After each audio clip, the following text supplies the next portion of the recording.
All right, good afternoon. How you doing this afternoon? Ready for organic chemistry to start? Yeah. I hear some mumblings, I hear some people say yes, right? Well, I hope you'll all say yes. There's the syllabus for you. Because organic chemistry is great, and I hope to convince you of that before we finish this class at the end of the spring. So you might not agree with me, but we'll see. Anyway, this is 341, Organic Chemistry 1, so if you're not here for Organic Chemistry, now's the time to get up and leave. My name is Greg Cook. I'm a professor here in the chemistry department and have been since 1996.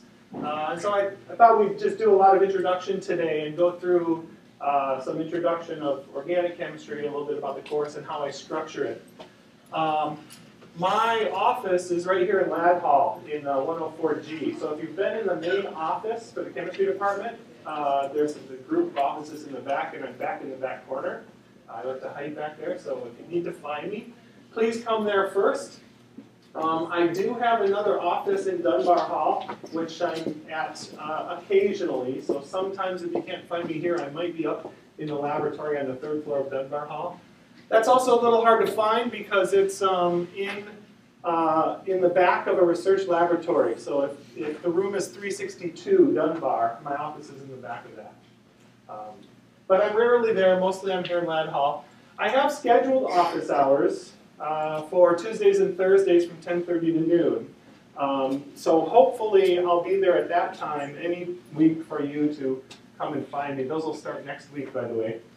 Although I have to say, as I'm the chair of the department here in the chemistry and biochemistry, which means I'm often called up by the dean to run to an emergency meeting or something. So I do apologize if those times I try to make available always. There may be occasions where I'm not there. I will try to get word out if I'm not able to be at office hours. I don't expect that should be much of a problem this semester, at least I'm crossing my fingers. But I just did want to make you aware of that. It doesn't mean that I'm not available any other time. Actually, I have a lot of time where I am available in my office. It varies a lot from week to week. The best thing to do is try to contact me if you want to come and find me to see if I'm available. I respond very quick to email, so please just drop me an email or something. My phone number in the office is this. If I don't pick up, please leave a message. Sometimes I'm in a meeting with someone and I just can't answer the phone right then, but I'll get it in a few minutes. So you can contact me by phone. I'm also available, hopefully, if you are into some of this newer technology for connections. I do have a Skype account, and that is actually useful if you need help but can't come to the office. It's kind of like being able to do a virtual office hour. I can actually share my desktop and explain chemistry over Skype if you happen to have Skype. There are some tools built into Blackboard as well for doing that. I have had a little trouble using them, but I'm going to try to use them this year and maybe set up some virtual office hours, if that helps any of you. I do have a Twitter feed. Actually, if I'm going to be missing an office hour, I'll probably post it on there too. So, any questions about me? I put my name up. I have to also express one more caveat here. I write my name up here because I often forget my name. I hope to get to learn all of your names, but it's my weakest aspect of my brain. I have a real hard time remembering names. So please, please, please don't be offended if I can't remember your name and I ask your name. I do want to make sure I learn as many as I can, so come and talk to me often. I thought I'd just start and tell you a little bit about me, my background. I'm a synthetic organic chemist. How many people have had organic chemistry before? Okay, a fair number of you have already had the class. That's good. You guys are in good shape because I always think people should take this class twice. Because the first time it goes through so fast and you don't really see why you need all the information from the beginning until you get to the end. Do you know what a synthetic organic chemist is? Do you know what synthesis? Do you know what organic chemistry is? Well, we'll talk about that. Basically, I make molecules. I learn how to put molecules together, build them up from smaller units, and make chemical bonds to make things that are useful. And that's important. I actually graduated from high school a long time ago. I'm originally from Michigan, 1984. I was very interested in physical sciences at that time and music as well. Chemistry won out. I went to a small college in Michigan called Olivet College. I was one of 5 people in my organic chemistry class in college, so it was kind of a little bit different than this kind of class.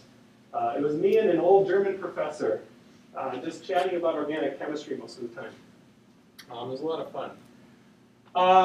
I do have a PhD from Michigan State University, and then I did spend a little bit of time out in California at Stanford, working on some of my research directions. But I've been very interested in teaching for a long time, and I've been on the faculty here since 1996.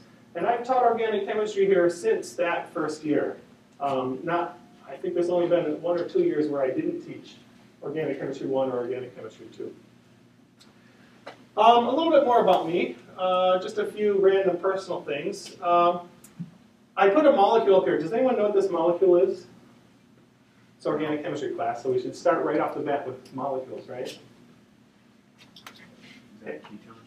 Actually, this is what we refer to as a carboxylic acid. The question was it a ketone? It's a good guess because a CO double bond is a ketone with another carbon here. That's a carboxylic acid. This is a hydroxyl functional group. It's an alcohol functional group. We're going to learn all about this semester. But this is lactic acid. You might have heard of lactic acid, right?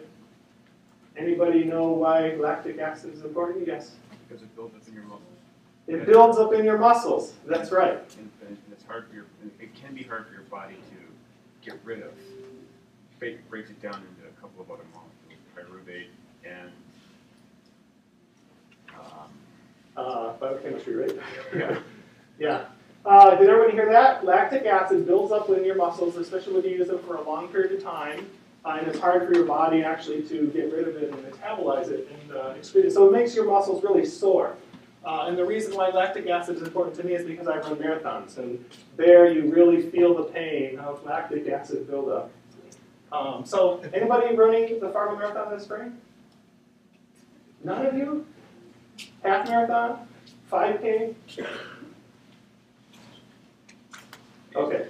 I used to do triathlon. Oh, did you? I haven't done that yet. I gotta Those look are at rough. They are rough. I grow vegetables, and since I'm an organic chemist, I have an organic vegetable garden. Actually, organic produce and organic chemistry is not really the same meaning of the word organic, although they stem from the same origins, and we'll talk a little bit about that too. I'm an organic chemist, and as I said, I make molecules, and a lot of that is sometimes we refer to as cooking chemistry, and so I do like to cook too, not just with single molecules, but with foods as well. I make wine in my basement. I'm a home winemaker. I've been doing that for quite some time now. But I think the most important thing for me this semester is that I want you all to be successful in this class. Okay? And I realize that a lot of you are not necessarily chemistry majors, or your life ambition isn't to learn organic chemistry, right? Are there any chemistry majors in the class? Okay, good. 2 of you. Let's see. Pre-pharmacy, probably a lot of you. Biology. Okay. Anything else? Zoology, yeah. Zoology. Pre-med. I was clinical lab. Clinical lab. Okay. I've actually got a degree in it. So you're back for a second lab. That's good. So I know that there's a lot of people from a lot of different majors in the class. And I do know that if you become a doctor and you're in surgery and you have someone's chest cracked open and the heart is beating and you're trying to stitch it or something, you don't need to remember the stereochemistry of the nucleophilic substitution reaction. But we're going to teach you that. And the reason why taking organic chemistry is important is because it teaches you not just organic chemistry, but it really teaches you how to solve problems and connect information in different ways. And I'll tell you, if you're in that operating theater and you do have a problem and you've got to think on your feet and solve a problem, going through the process of learning organic chemistry teaches you how to do that and will impact in a lot of different ways in your career. So I think that's why many of the professional programs require organic chemistry as a background. So, how many people have been to the webpage already? Oh, a fair number of you, good. I hope that this will be a real good resource for getting information to you and connecting. If you've seen the webpage, it's continually evolving as I'm building it this semester.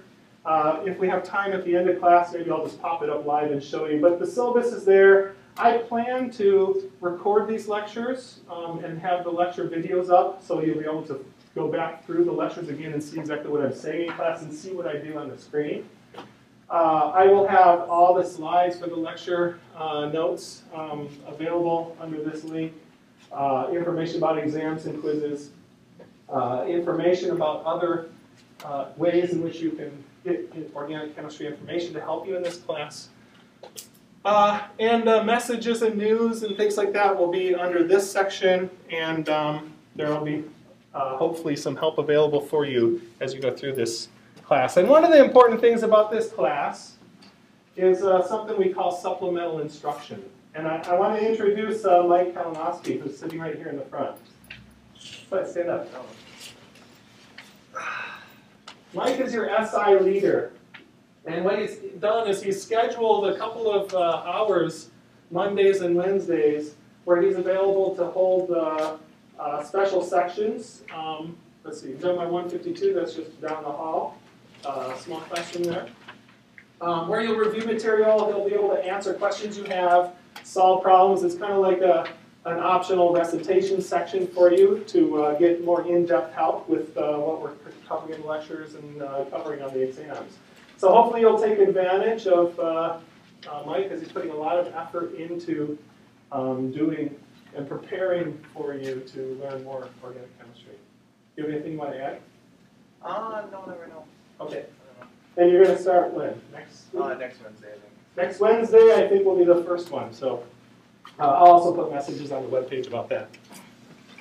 There is more help available, and I just want to make you aware of some of them. One of the things I want to let you know is that any of the TAs who are teaching organic chemistry labs, whether it's the organic chemistry 1 or 2 labs, they're all organic TAs, and they have some knowledge in organic chemistry. They have office hours available, which I will, once I get their schedules, I'll put them on the webpage.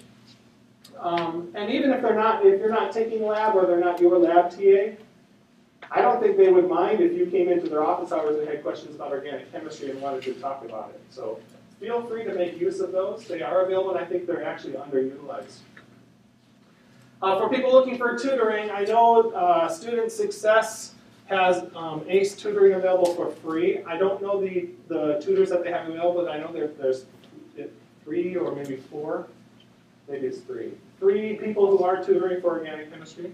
And you can go onto the webpage and get the schedule for that. I will be updating a number of links to online resources as I get them organized. There's a lot available on the web, both video as well as web pages with different problems you can go through and things like that. As I said, my lecture notes and video capture will be put onto the webpage. And I do have a lot of past information for my classes. So for Chem 341, you can see all of my old web pages for that. I have copies of all my lecture notes, all my exams. Everything is there available. I will caution you, though, we are using a new text since the last time I taught this class. The Curie text is different, and so the arrangement of chapters and the specific topics are different than what I've taught before. So those old notes and things might be covering slightly different orders of material and different material. So just to make you aware of that, if you go and use those as resources. Okay, the book, as I said, the book is Organic Chemistry, 8th edition, Carey and Giuliano. It's a book which is chock full of information, and I know some of it's probably a little bit cumbersome to read through, but I would say there are some really nice things about this book, the end of chapter summaries, and the problems, and particularly the online resources that they have are very good. So this semester, I'm actually going to be using their online homework system. for this class, and I'll talk a little bit more about that in a minute. There is a solutions manual available for the problems that are in the book. There are some available in the bookstore. I don't think you necessarily need to buy it. It can be a good resource, and I know textbooks get pretty expensive, and money is limited. So one thing you might want to consider if you have a group of friends or a study group here is to share a solutions manual so that you don't all have to buy one. And it's optional. You don't need to buy it. Another thing which might be good for some of you is a molecular modeling kit. And there are also a couple of those available in the bookstore. One of the key things about organic chemistry is we're talking about molecules, which are three-dimensional structures. And if you can't visualize easily three-dimensional structures in your head, and a lot of people can't, it's just the way our brains are wired differently. Some people can see 3D very easily and imagine it, and some people can't. It really does help to have a set of molecular models so you can actually hold that molecule and see all three dimensions and see the complete structure. So I'll shout that out too. Okay, I know you're interested in the grading scheme for this class. My outline for this class is to have a total of 500 points. We'll have 3 midterm exams. That's about 60% of your grade. Each of them are 100 points. A comprehensive final exam, and I say comprehensive because it will cover material all the way from the beginning. And that's just the nature of organic chemistry, by the way. The material builds on itself, and you can't just learn something at the beginning and not remember it later because you need it to understand all the concepts in the subsequent chapters. Homework is going to be 10% of your grade, and so what I'll do is I'll just take all the homework and scale it to 50 points out of the whole 500, so whatever you've done on your homework. And we'll also have some quizzes in this class. They are not quizzes that are directly added to your grade. They are quizzes that can help you if you have a problem with an exam, for example, and you have a low exam grade. The quizzes might be able to help you by replacing that score with a higher score. And they will be unannounced, so you won't know when they're coming. Where did my controller go? Did I lose it? Oh, it's over there. I have scheduled the exams on these dates. Note that 2 of them are on Fridays and 1 of them is on a Monday. I'm hoping to stick to that schedule. If I have to change it, we'll discuss it here before I would make any changes. So plan on those days. I do want to say that March 9th is the Friday before spring break. And I know that's sometimes an issue for people because they want to try to sneak out earlier. So just so you know, there's an exam that day. So don't book your Hawaii vacation to leave on that Friday. Our final is scheduled May 10th on Thursday from 10:30 to 12:30 in here. And there's nothing I can do about that schedule. That's set in stone. Some policy about exams. Please bring an ID. You don't need any electronic gadgets for the exam, so don't get out your PDAs and iPhones and things like that. No calculators will be necessary. And I don't really make up exams after the fact. Unless there are really extenuating circumstances, talk to me. But if you are going to be away for an exam, please arrange with me at least a week in advance to take the exam at an earlier time. So that's things for school functions or sports if you're traveling for sports or things like that. Okay, any questions on that? Okay, quizzes. Just to explain the quizzes a little bit, we'll have, at various times throughout the year, we'll have 6 quizzes throughout the year. Each one of those is going to be a short 21 points each. What I will do, actually to make this even more beneficial to you, I will take those 6 quizzes and just tally up the highest 5 of those 6 quizzes. So I'll even throw one of the quizzes out. That's a total of 105 points that are possible. That 105 points can replace a 100-point test So it's even a little bit more benefit because you have a 5% bonus here, which you could hopefully help you out. So hopefully the quizzes will help. We'll replace your lowest test score. That'll be automatic in my grade book. And because of this, because the quizzes are not part of your grade, they can't hurt your grade at all. There's never a negative to these quizzes. They can only help you. We throw out the lowest one of the quizzes as well. There will be absolutely no opportunities for making up quizzes. So don't even ask about quizzes. There are no makeups or no taking early for quizzes. They are just extra for the course to help your grade. Okay, we're clear about that? Every year I say this, and every year someone asks if they can take it early or make up. So don't bother. I'll have to say no. Okay, the homework. So this publisher, McGraw-Hill, has a new learning system that they've used for other disciplines, but it's just now becoming available for organic chemistry. And so they've allowed me to use this for this class for free this semester, which is great for you guys, so you don't have to pay for it. By the way, in your syllabus that you picked up, I have information about the Connect and how to get on there. I have on the, what is it, the second to the last page, this code is also printed there for you. That's the code you need to register for the online homework. And it's my first time using this also. So there might be some learning curves along the way. We'll deal with them. We'll figure out how to implement it. I haven't begun a lesson yet in this online homework, but I do have there's some videos already deployed for training for how to use the system, how to use the questioning system, and also there's a internet browser plugin that allows you to draw chemical structures called ChemDraw.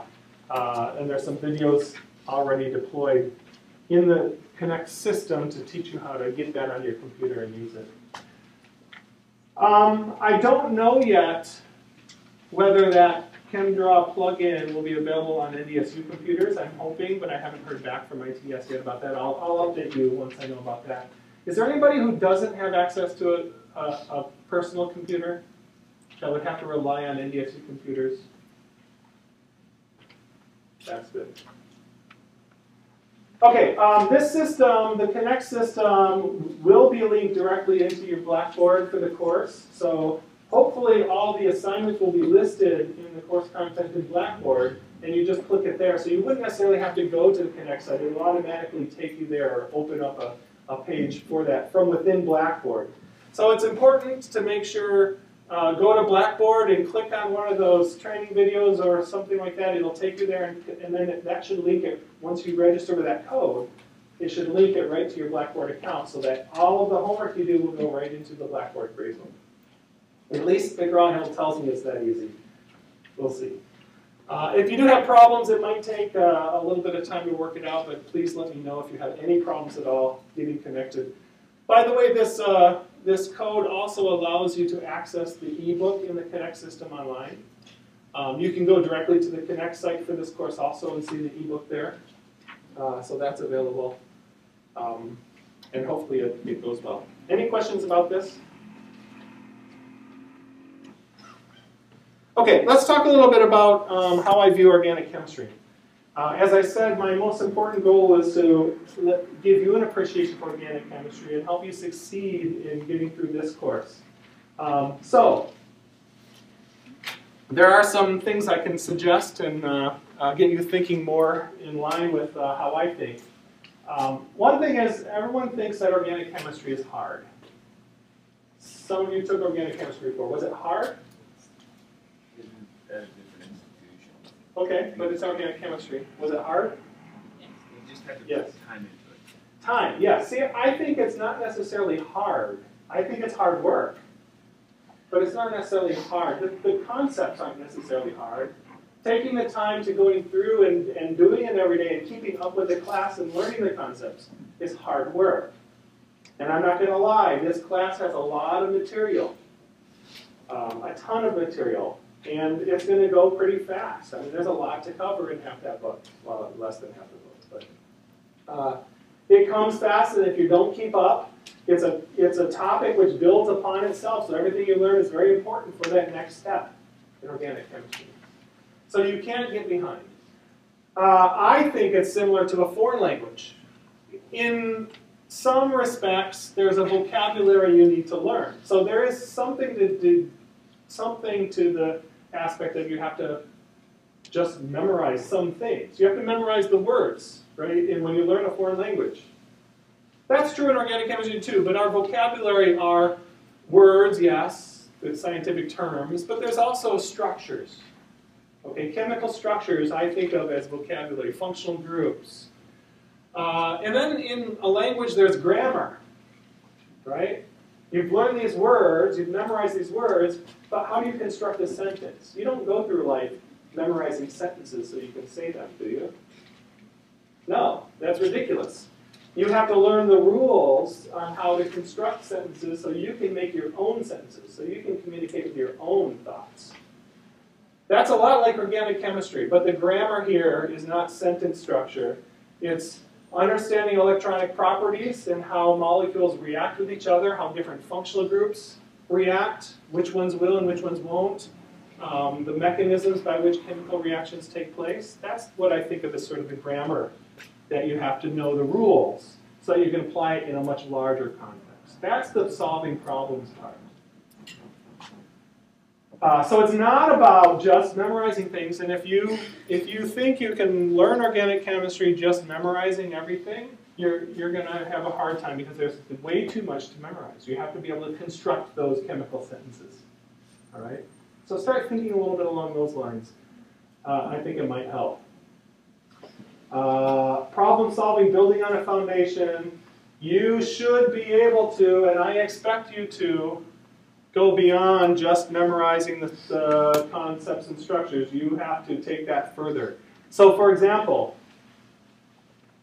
this is a simple acid-base reaction, one you learned in general chemistry. You have water, then you have an acid, HX. I left the X off here, by the way. I should mention, organic chemists are a little bit lazy in that we sometimes just leave things off or take things for granted, or we don't balance equations. So you should get used to that a little bit too. So this is an acid, and you protonate the water. Where does the proton go? Well, you've learned, hopefully, that you have a lone pair on the oxygen. That's electron-dense region. A proton is electron-deficient, and so the electrons form a bond to that proton. You've protonated the oxygen of the water in that case. So if you've learned that, you've learned what water is, you've learned what a proton is, you've learned some of the grammar here for this sentence. Okay? What happens if I take ammonia and react it with an acid? You should know. You should know where that proton goes. This is the exact same thing. The rule is the same. You have the lone pair. That's where the proton goes. There's the electrons. That's what wants the electrons. That's where you form the bond. That's the kind of thing you have to start thinking about. Even if you've never seen formaldehyde before, you should know that these lone pairs are the only place where a proton could go. Okay? So making those connections and those chemical connections based on information that you have learned and extending it, that's what you need to do. These are all listed in the syllabus and things I've talked about. I know I put up all these suggestions and people don't always do them. Sometimes it's hard, but if you can read ahead before you get to the class, that's good. Asking questions. I'm happy to stop at any time and ask questions. Just jump up and down or something. This isn't a big room, not that big of a room, so hopefully it'll be okay. I actually think learning, if you can involve as many of your senses as possible when you're learning something, it is imprinted more deeply in your brain. So for example, not just hearing me talk, okay, if you write something, there's a number of senses you're using. You're seeing something written on the paper, you're touching the pen and feeling the paper, right? And all of that is feedback and reinforcing what you're learning in your brain. As a matter of fact, I would say write something out, say it out loud, then you're even hearing it as well. So use as many senses as possible. So I actually think if you rewrite notes, and I give this suggestion all the time, how many have ever rewritten their notes after class? Good, you're going to succeed. Rewrite your notes. It does help. It helps you to learn. It takes time, but it's useful. Doing problems, hopefully this online homework system will help a lot with that. Flashcards. For organic chemistry, I think that's a popular technique. I'll just give you some. Again, I'm not all about rote memorization, but there's a way you can use flashcards to help you learn about reactions. Form study groups or study with friends, and you learn a lot of chemistry trying to teach it to someone else. Really, you do. So if you're working together and helping each other, that helps. So utilize the help that's available. Flashcards. So organic chemists, in our sort of a lazy way of writing reactions, if you think about a chemical reaction, right, you've learned you take this plus this plus this, and you have a reaction arrow, and you get products, the A, B, C, D, and you balance everything out. Well, organic chemists often, as I said, do this a little more sloppily. We'll write the important things, which are the organic molecules, here. So you start with some organic molecule or molecules. So we write them here, we call them substrates. And then you have chemical reaction, and those are products. But you might have different things interacting, like acid catalysts or another molecule you're reacting with or something. We usually just write them over the reaction arrow and say they're added to the reaction. We call those reagents. Okay? So organic chemists really have like three pieces of a reaction: substrates, reagents, and the important organic products. We often don't care about inorganic byproducts enough to even write them into our reactions. But we know they're there. That's something important. So basically there are three components to a chemical reaction. And so if you're trying to learn reactions for a various functional group, oops, that's not the one that was supposed to be there. Anyway, if you take, yeah, it is actually. So if you think about this, here's a chemical reaction. Here's a substrate. This is a cyclic organic compound that has a bromine on it. And you react that with potassium hydroxide. What's the product? So I have, for each reaction, I make 3 flashcards where one of those 3 things is blank and the other 2 are filled in. So here is a substrate and reagents, and you have to think, what is the product? Okay? Or you could do it this way. You could give potassium hydroxide, and here are some products. What did you have to start with? Right, that's another way to think about it. So for the same exact reaction, that's a second flashcard. And a third flashcard would be this. You have some starting material substrate, you have products. What did you need to accomplish that? What reagents? So if you take every reaction, if you're one who's prone to learning with flashcards, take every reaction and make 3 different flashcards out of it. That way you can look at this reaction in all the different ways possible, this problem. All right. So here's the whole reaction, and on the back of the flashcard, I would put more details about the reaction. Some of the grammar rules for this, okay? So for example, there's the starting material, there's the potassium hydroxide, there are the products. Notice there's a minor product and a major product. You can put notes on there. For example, this is an E2 elimination. You're going to learn about this. This is a particular way a reaction mechanism occurs. I draw some reaction mechanism arrows here to remind me of how the reaction proceeds. I note that this isn't just one reaction I'm memorizing, but it's part of a whole grammar structure. I could easily use other bases. I don't need potassium hydroxide. This will work with any base. I know the role of this is not just KOH, it's a base. So sodium hydroxide, sodium amide, potassium amide, those would all work too. Strong base. You can put those kinds of notes on there, those details. And that's what I would suggest if you use flashcards.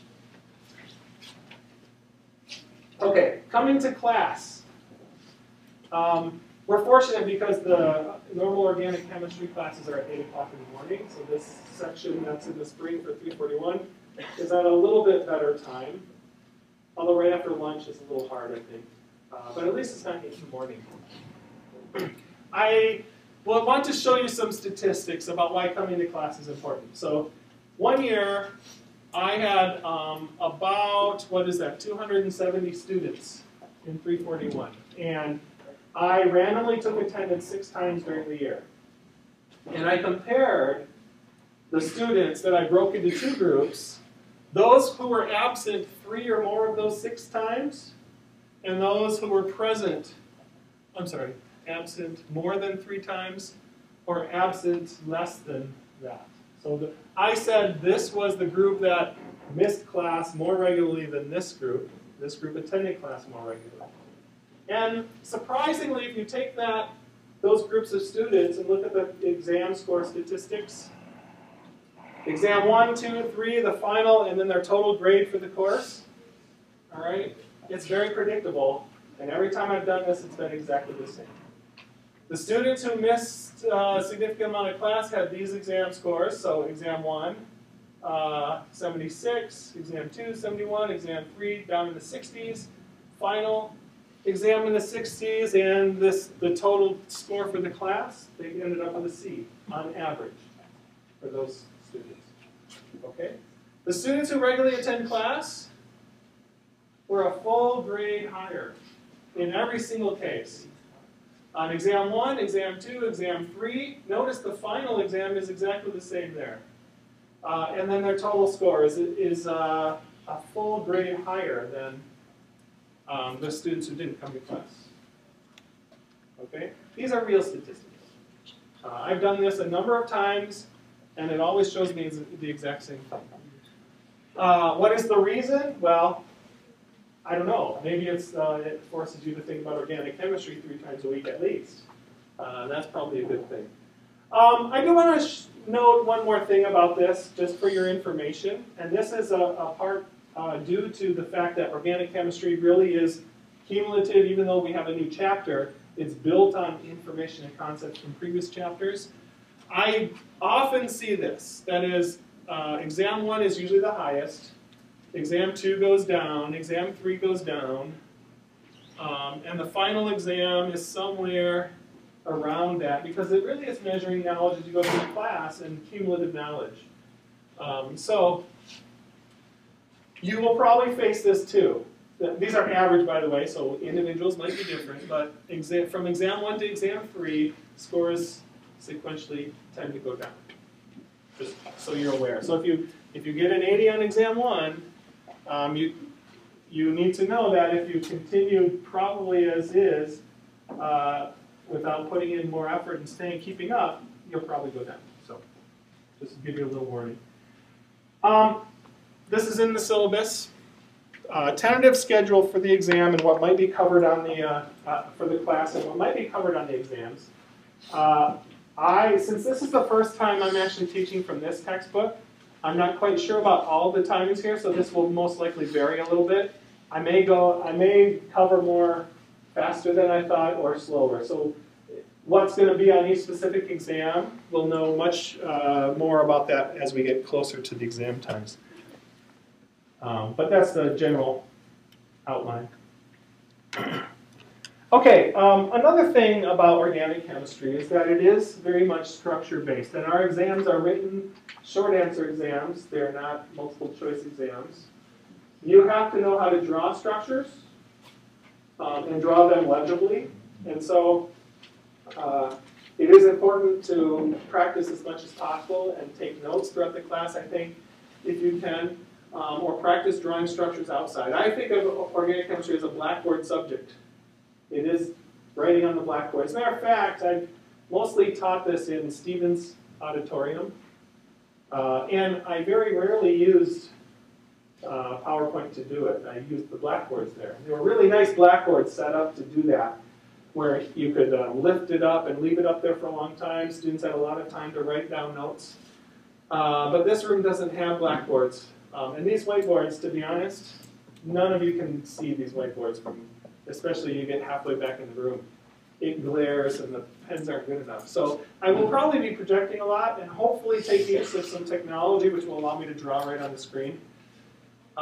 So it's the first time I'm really doing that too, so you'll have to bear with me. And we'll see. We'll give it a try. Okay, let's talk and introduce a little bit about organic chemistry. Chemistry actually has a number of different disciplines that we've sort of self-identified as based on the type of things we do. Organic chemistry, we'll talk about what organic chemistry is, but analysis, biochemistry, some chemists are just computational chemists, so they do everything in a computer. They don't even go into a lab and do something. Inorganic, physical, so these are sort of the designations for chemistry. But we should actually identify and say what exactly organic chemistry is. Okay, if you look at the definition for chemistry from Merriam-Webster, it's a science that deals with the composition, structure, and properties of substances and the transformations they undergo. That's the definition of chemistry from Merriam-Webster. By the way, the definition of science is essentially knowledge. It's what we know. Science is what we know, but we have sort of a systematic way, the scientific method, to obtain that knowledge. What about organic? So if you go back to an old dictionary, in 1913, organic chemistry was identified as pertaining to or denoting any one of the large series of substances which, in nature or origin, are connected with vital processes. Okay, so this is sort of the connection back to organic farming. Organic connotates natural, right? So it was thought at one time that organic molecules were always connected with life in some way, living things, vital processes. As a matter of fact, if you go back earlier, organic compounds were thought to only be possible from living organisms that possess a mysterious vital force, some sort of magic energy that makes things alive. And it was thought that they couldn't be made or changed without the influence of something living. Okay, they had to come from living things. Until 1828. And this was actually a landmark finding, earth-shattering at that time. A German chemist named Friedrich Roller showed that he could make an organic molecule, he could synthesize it, make it from scratch, from completely inorganic materials. So he took ammonium cyanate, which is this salt, obtained from non-living things, okay, and he heated that up, and out came urea, which is the main byproduct and constituent of urine, thought to only be possible from a living animal. And he made it from inorganic materials. So that just completely shattered the concept, which was so ingrained at that time, that organic molecules could only come from living things. And we know now that that's a little different. Here's a famous experiment from 1952. Urey and Miller showed that they could take methane, ammonia, and water and seal it up and discharge electricity into that gaseous mixture and produce amino acids. Okay, so these things from the stars could make the building blocks of proteins and life. Actually, another groundbreaking experiment.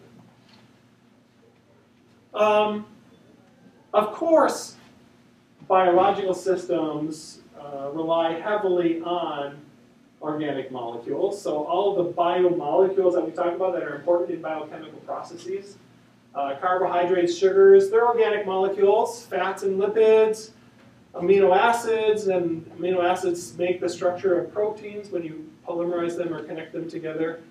DNA, backbone, as well as the heterocyclic bases, which give rise to the information stored in DNA. Those are all organic molecules. They're carbon-based molecules. But there are a lot of synthetic molecules as well. So polymers. Anybody have a styrofoam cup with them right at the moment? That's polystyrene. It's an organic molecule.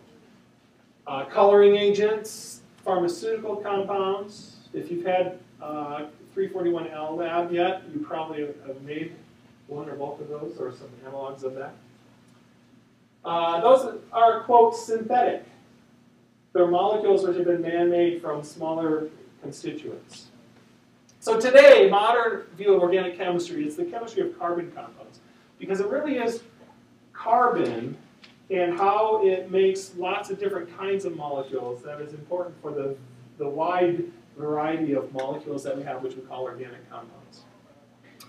Organic synthesis is the process of making organic molecules, and we need to control them, especially in controlling all three dimensions of the molecule as we build it. And so all these reactions and functional groups and their interreactivity that we're going to learn this semester is all important to think about how to make molecules. So organic chemistry, and here's the periodic table. Oh, there is one in here. There's a periodic table over there as well. Organic chemistry mostly deals with these elements. It's mostly carbon and hydrogen, which I've colored yellow here. But those have various different atoms in it, nitrogen, oxygen, to some smaller extent phosphorus and sulfur, sometimes halogens. That's pretty much it. There are, of course, trace minerals and lots of different things one could make, but really that is where you need to focus for organic chemistry, right up here. Okay? And we're going to talk a lot about structures of carbon and how it can make molecules. And so just two simple examples. The simplest of organic molecules is methane. It's CH4. Notice it has a three-dimensional structure that's a tetrahedron, so it's not just a flat molecule. We draw it flat on paper a lot, but it's really in 3 dimensions. It's not flat. Here's benzene. It's made up of 6 carbons and 6 hydrogens. It happens to have multiple bonds between the carbon, so what we call a double bond. We can have organic molecules with triple bonds. We can have lots of chains of carbons. We could have them branched in many different ways. So the number of possibilities for organic molecule structures is really infinite. Okay? So we need to learn something about the properties of these kinds of things. In the last couple minutes, I just want to say something about the importance of organic chemistry. A few years ago, the director of the National Institutes of Health discovered something that surprised him, that one of the things that was holding back progress of biomedical science was lack of enough people doing synthetic organic chemistry. He thought that researchers who were studying diseases and medicines really needed organic molecule tools, and there weren't enough people to make them. And I thought that was kind of interesting. And here's a couple of natural products I want to just mention a little bit. They have very interesting stories. This first one is called Taxol. This is, or paclitaxel. It's a compound which was isolated from Pacific yew tree in the northwest of the U.S. And it's an anti-cancer compound, and it's used to treat ovarian cancer. But at the time it was discovered, it was only found naturally in trees grown in old-growth forests. That is, they were chopping down all these old-growth yew trees, and they take centuries to renew. And they couldn't obtain enough of this compound, and they were at risk of destroying all the old-growth forests to get it. Fortunately, synthetic chemistry allows one to construct part of this and mix it with some other parts that can be obtained quite easily. And so if we have the ability to make things, then we can make them on larger amounts. And this molecule is an analgesic, has analgesic properties more potent than morphine, 500 times more potent than morphine. Chronic pain is a huge problem in the U.S. And in the world. But it comes from the skin of this cute little frog which grows in Ecuador. But you can't get this substance naturally in enough quantities. They had to grind up 750 frogs to get 1 milligram of that compound. So if you wanted to potentially use this as a medicine, there aren't enough frogs available. And there are chemists who do that, and they go out and look for stuff in nature. So synthetic chemistry allows us to make this on much larger quantities. That's why organic chemistry is important. And so I will leave you with that. On Friday, we're going to start right off the bat in Chapter 1, talk about atomic structure and bonding. Yes, the notes will be online. I have these slides online. If you go to the web page, they're there. And I'll try to get up the Chapter 1 slide hopefully by tomorrow evening. I was hoping to have them done sooner, but